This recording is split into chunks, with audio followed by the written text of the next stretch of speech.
They told me this neighborhood was safe, right? But you ever have one of those nights where you find out exactly how safe you aren't? Picture this. I'm still in the car, groceries in my lap, Jessica next to me, the gate lights just switching on, casting those weird, long shadows down the narrow entrance. We'd barely made it past the sign when this self-important HOA cop steps out, blocks our path, and the guy's packing heat. Like an actual gun, hand resting on it while he plays tough guy. Next thing I know, my wife's face is a foot from a barrel and my hands are shaking so bad, I almost dropped my phone dialing 911. Safe. Yeah, right. Try humiliated. Try feeling like you've just been tagged by people who think they own you. Let me back up a sec, because you need to feel the setup to understand the punch. I'm just a logistics guy, mostly moving stuff from point A to B, living for the boring moments because drama was never on my shopping list. But that night, drama bought a ticket and sat right in the passenger seat. This officer, tall, maybe 6 feet 2 inches, tactical vest, radio clipped, badge glinting, looked like the real deal at first. But something about the way he carried himself, you know when a guy's rehearsed his lines, right?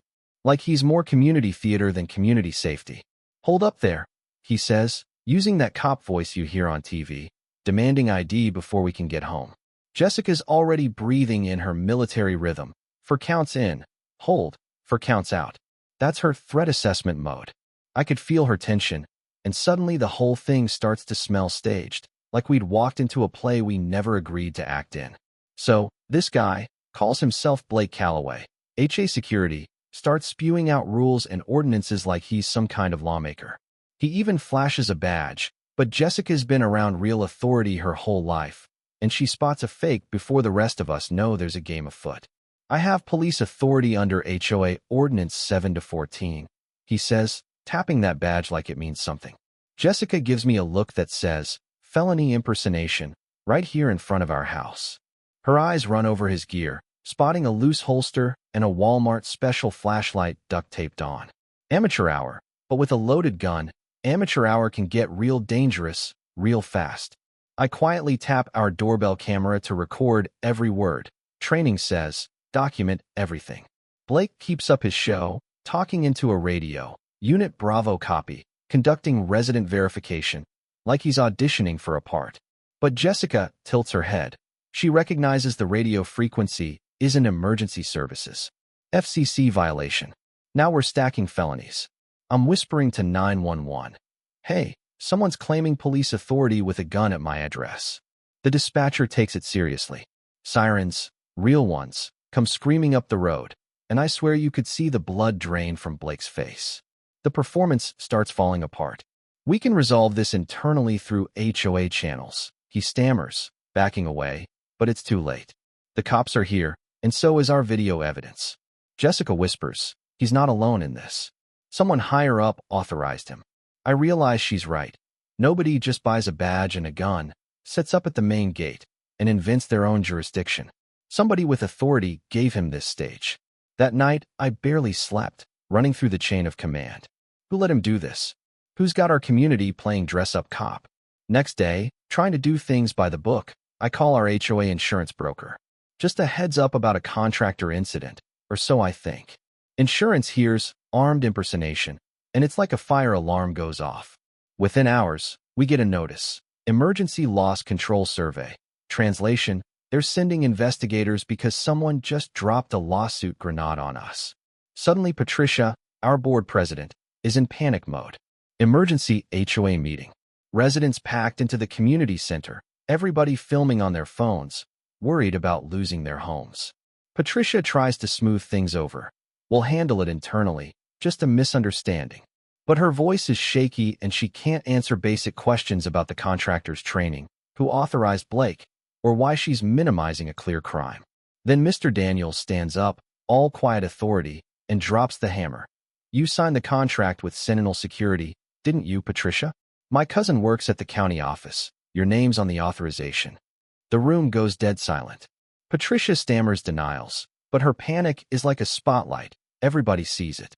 The next days are a blur of frantic emails, Patricia trying to reframe everything as a communication breakdown.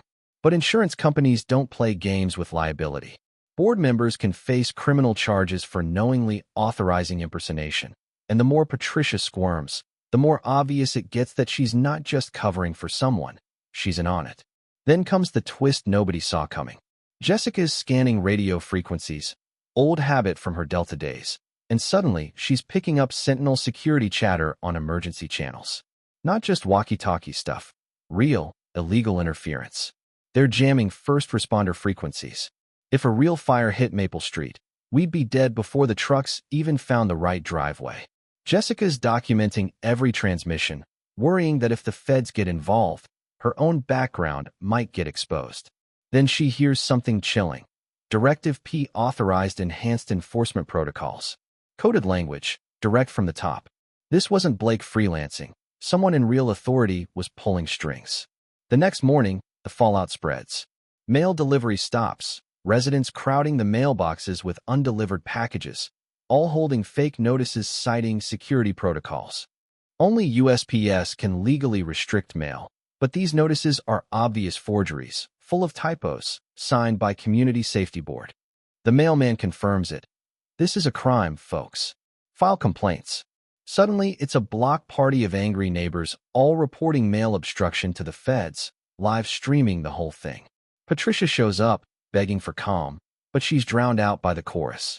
The pressure's mounting, and everyone's recording everything. That's when the universe throws us another curveball. Fire Marshal Thompson arrives for a routine safety check, turns into a full-on public disaster. His emergency vehicle makes it 30 feet before hitting unauthorized security bollards. A simulated fire drill shows residents trapped behind magnetic locks, kids crying, elderly tripping on barriers. All on camera. Thompson explains, if this was real, you'd be dead.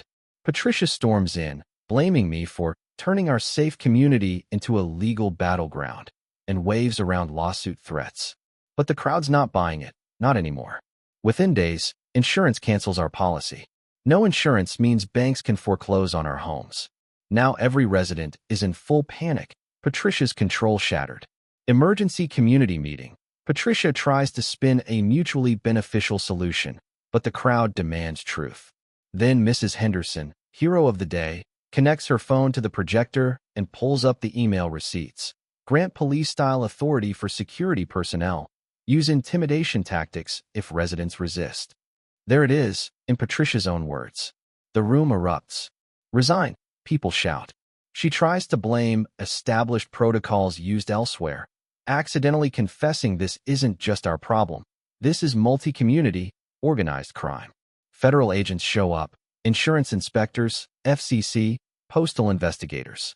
Patricia's attorney tries the old harassment defense, but the FCC guy just shakes his head, says, "We're here about federal crimes, not HOA drama." Blake doubles down on his fake authority, physically tries to block the investigation, and gets cuffed on the spot by real law enforcement. His swagger gone, reduced to pleading. As he's led away, Officer Torres tells the crowd, anyone who authorized these activities could face conspiracy charges. You could feel the relief and the shock. We'd finally reached the part where the bullies had to answer to someone. Monday brings the final blow, a letter announcing insurance is gone for good unless Sentinel security is fired, violations corrected, and everything documented. Mortgage companies threaten foreclosure. Patricia, desperate, calls another meeting. But this time, there's no more cover. Her emails, projected for everyone to see, confirm the whole conspiracy. As neighbors watch, Patricia collapses into a tearful confession. She admits this security enhancement ran in multiple communities. Federal investigators are now treating it as a RICO case.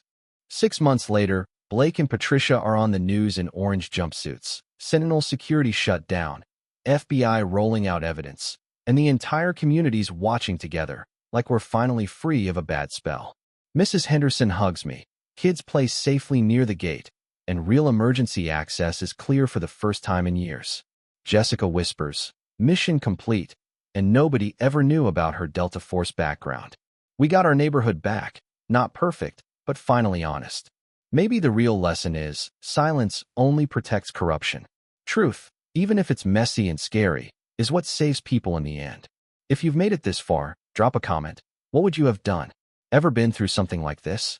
Share your thoughts. call out injustice, and keep your cameras rolling. Because sometimes the smallest badge hides the biggest criminal. And if you want more wild stories like this, you know where to find me.